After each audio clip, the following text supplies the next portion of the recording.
Якутская журналистка Анна Ярыгина попросила Путина вернуть тариф на электроэнергию для социальных объектов в арктических улусах республики.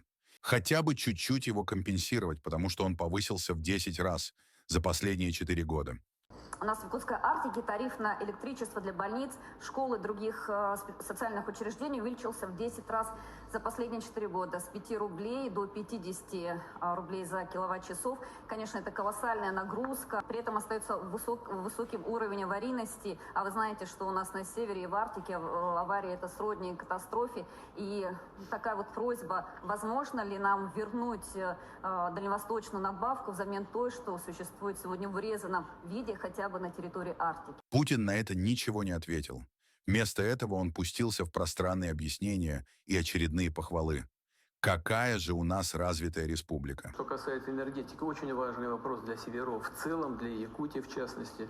Я обещаю вам, что обращу на это внимание. В Якутии хорошо развивается угольная составляющая энергетики, но можно и нужно подумать о других источниках.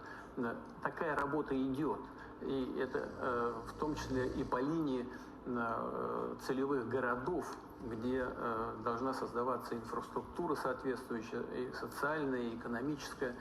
Сейчас не буду вдаваться в детали, но эта тема понятна и известна, и мы обязательно ей будем заниматься. В том числе и развитию экологичных источников, современных источников энергии. Но не будем забывать и про газовую, про нефтяную, углеводородную, так скажем, генерацию. Там топочным мазутом много не натопишь, это все очень дорого. Но точно совершенно будем развивать возможности сетей.